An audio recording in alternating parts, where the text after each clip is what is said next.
Well, let's go to the UK, where the election race is ramping up.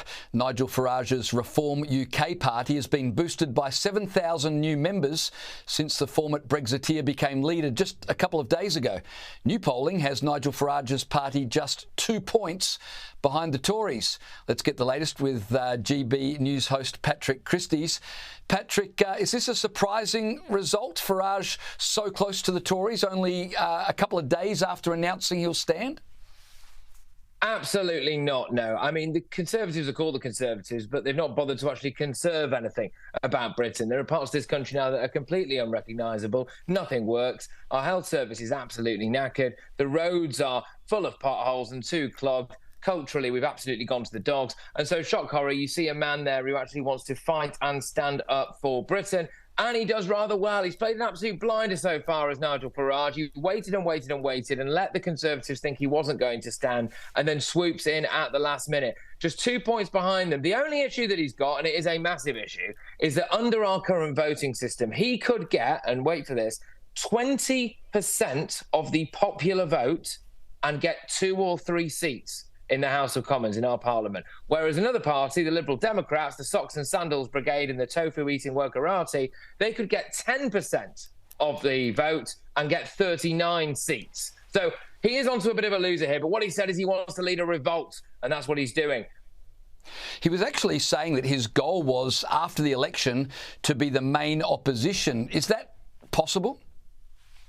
Yeah, I mean, it is possible. Well, it's possible in a moral sense, in a numbers sense. He's going to have to wait a couple of elections to actually be physically the main opposition in the House of Commons. But it is possible because the Conservative Party, like I've said, have eaten themselves alive. They've decided that their solution to a nation that voted for Brexit, has consistently voted for lower immigration, has consistently wanted to deport people who arrive here illegally, is to fill their party with a load of people who think the exact opposite of that and then get them to stand for election. So they get a massive kicking, don't they? So when they get wiped out, Nigel Farage could be there to be the man of actual serious opposition. There is a genuine concern, though, and I'm not exaggerating this. I know we're going to talk a bit about the milkshake, but there is a genuine concern for Nigel Farage's safety, though, and whether or not he actually survives for the next few years because of the way that the fractured nature of politics at the moment and how easy it is to get at politicians. And I think people underestimate that. OK, well, you've got my attention. Let's talk about that. We'll start with the milkshake that was thrown at him after his campaign launch in Essex.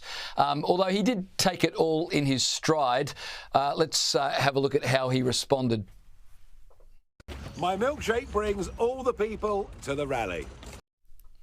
So he's making light of it and, you know, it's all a bit of a laugh, which says something about Nigel Farage, doesn't it? Look, it does say a lot about Nigel Farage, but the people on the left, you know, the Be Kind Brigade, the people who think we should all love each other and everyone's fantastic, they all laughed at this. Well, that is absolutely disgraceful. When you have a liquid poured over, you don't know for a split second if it's a banana milkshake or acid, you know, and if it is a banana milkshake today, the next day it could be acid. Then we're talking about the step up to, you know, petrol bombs, etc., etc. So there was a concern there. It turned out she was an OnlyFans model. OK, so a lot of people thought, this is the youth of today making a protest against Nigel Farage's politics. No, this is a woman who was trying to drum up publicity for her rear end on the internet. So I think it's important to have a bit of context there. What I will say, though, is Nigel Farage has got a lot of very strong views when it comes to cultural assimilation, when it comes to integration, and when it comes to certain aspects of the Muslim community in Britain. Now, we do also know that they tend to take that very badly. And there is a big concern that if Nigel Farage keeps saying the kind of things that he says, which, by the way, millions and millions of people in Britain agree with him on, and millions of people will say absolutely is a huge issue for Britain going forward, that there will be concerns for his safety. And there is an idea, I think, amongst millions of British voters that we need to protect Nigel at all costs.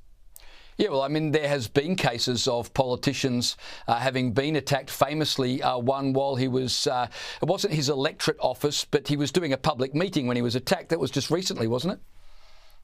Yeah, absolutely. He died. He died, and it wasn't a million miles away from there. He was stabbed to death during a surgery. We've also had MPs who have to walk around in stab-proof vests. One of them is Jewish, in a big area with a big Jewish population. He routinely gets death threats. His office was actually firebombed as well.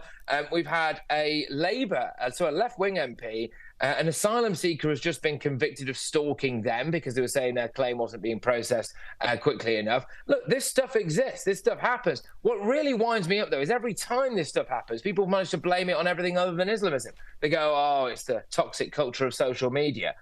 Well, no, it's not, is it really? It is the fact that someone here has got a rabid Islamist ideology and they are now roaming the streets of Britain. So, yeah, that is a big concern for Nigel Farage. But he's going to keep saying what he says. And nowhere else in British politics at the moment can you get a bloke with a few hours' notice who will say, I'm going to be standing on the end of a pier in a British seaside town addressing Patrick, people. I've got to interrupt you, Patrick. Sorry, I've run out of time, but I really appreciate you joining me.